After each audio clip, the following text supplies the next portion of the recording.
जय माता दी। जय मां कामाख्या।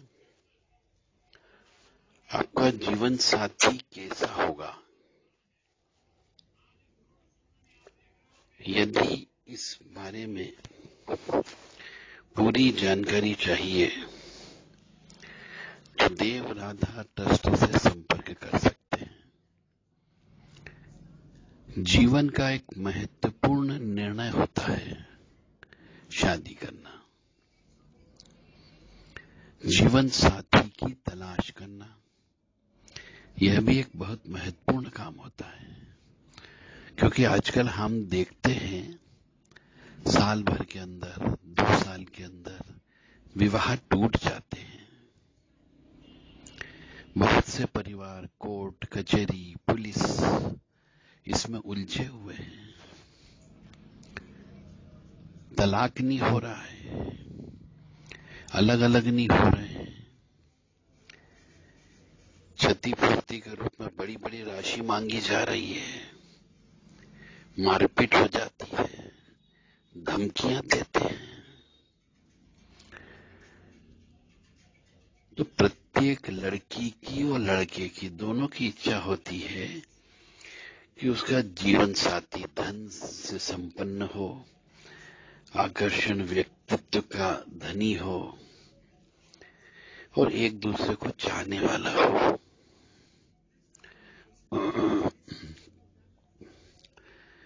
और होने वाले जीवन साथी के बारे में बहुत सारे प्रश्न रहते हैं।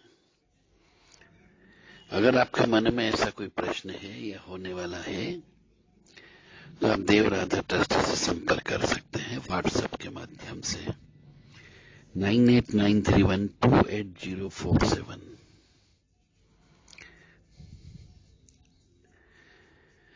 युवा अवस्था में आते ही भावी पत्नी या भावी पत्नी के बारे में जानने की इच्छा प्रबल हो जाती है।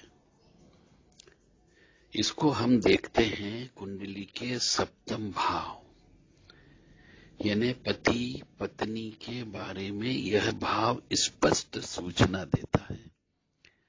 लग्न के सामने जो खाना होता है उसे सप्तम भाव कहा जाता है। सप्तम स्थान में जो राशि रहती है उसके स्वभाव के अनुसार भावी जीवन साथी का व्यक्तित्व होता है। यानी अग्नि तत्व की राशि रही, अग्नि तत्व यानी कि मेष राशि जो है वो आग है, सिंह राशि भी आग कहलाती है और धनु राशि भी आग कहलाती है। तो यदि अग्नि तत्व की राशि रहती है तो जो जीवन साथी होगा वह साहसी होगा, निर्भीक होगा, गुस्से वाला साथी मिलता है। और यदि जल तत्व की राशि वाला बैठा है, जैसे सप्तम भाव में यानी लग्न के बिल्कुल ठीक सामने वाले खाने में यदि कर्क राशि हो, वृश्चिक राशि हो, मीन राशि हो तो भावुक व्यक्ति मिलता है, कोमल स्वभाव का जीवन साथी होता है। और पृथ्वी तत्व की राशि होती है, जैसे वृष राशि हो, कन्या राशि हो, मकर राशि हो, तो अंतर्मुखी सोच वाला जीवन साथी मिलता है। और वायु तत्व की राशि हो, जैसे मिथुन, तुला, कुंभ, यह सब वायु तत्व की राशि कहलाती है। तो मनुष्य व्यवहार कुशल होता है, वाचाल होता है, ज्यादा बोलने वाला होता है और सामाजिक प्राणी होता है। तो इस प्रकार से ये 4 तत्व वाली राशियां बताई गई है। अग्नि तत्व वाली, जल तत्व वाली राशि, पृथ्वी तत्व वाली और वायु तत्व वाली। अब आप खुद देख लें, नहीं समझ में आता हो तो देव राधा ट्रस्ट से संपर्क करें कि आपके जीवन साथी का आचार विचार व्यवहार कैसा है। फिर देखा जाता है कि सप्तम भाव में कौन सा ग्रह बैठा है। उसके बारे में, भावी जीवन साथी के बारे में अंदाज लगाते हैं। जैसे मान लो सूर्य बैठा हुआ है तो अहंकारी व्यक्ति होगा, आत्मविश्वासी व्यक्ति होगा, ऊंचे खानदान वाला होगा, हुकूमत चलाने वाला व्यक्ति होगा। यदि वही सप्तम भाव पर लगन के बिल्कुल सामने यदि मंगल ग्रह बैठा हुआ हो तो गुस्सेल प्रवृत्ति वाला, क्रोधी प्रवृत्ति वाला, खर्चीला और खाने पीने का शौकीन व्यक्ति रहता है। यदि बुध बैठा हुआ है सप्तम भाव पर तो बुद्धिमान व्यक्ति होता है। यदि गुरु बैठ जाए तो वो धार्मिक, नम्र व्यवहार वाला व्यक्ति कहलाता है। और यदि शुक्र हो लग्न के बिल्कुल सामने तो जीवन साथी कला प्रिय होता है, रूपवान होता है, गृहस्थी में रस लेने वाला होता है और सौंदर्य प्रिय भी होता है। और यदि शनि बैठ जाता है तो निराशावादी पति मिलता है या पत्नी मिलती है, रूढ़िवादी विचारधारा को मानने वाला होता है।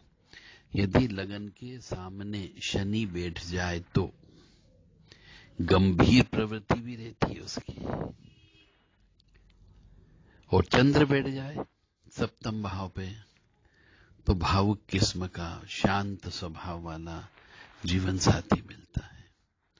परंतु इन सब के विपरीत यदि सप्तम भाव में राहु बैठ जाए या केतु बैठ जाए तो अनाड़ी व्यक्ति, समझदारी का अभाव वाला व्यक्ति और स्वार्थी किस्म का व्यक्ति होता है। इसलिए जो सप्तम भाव में जो राशि है उसका स्वामी यदि लगन में, तृतीय में, पंचम में, सप्तम में या नवम भाव में बैठा हो तो वैवाहिक जीवन खुशहाल होता है। परंतु यही यदि 6, 8, 12 भाव में हो तो धन की समस्या, स्वास्थ्य की समस्या, वैचारिक तालमेल की समस्या जैसी समस्या बनी रहती है जीवन साथी के साथ में। तो इन सब बातों को देख करके ही पत्रिका का मिलान करना चाहिए और तभी विवाह करना चाहिए। अन्यथा साल, 2 साल, 5 साल, 10 साल बाद दोनों के अलग अलग होने की या फिर दोनों के बीच में झगड़े होने की संभावनाएं बहुत ज्यादा होगी। यदि आपको अपने जीवन साथी के बारे में विस्तृत सोचना चाहिए, केवल जीवन साथी के बारे में, तो देव राधा ट्रस्ट से संपर्क कर सकते हैं 9893128047 और 7649862712 पर संपर्क करें। जय माता दी।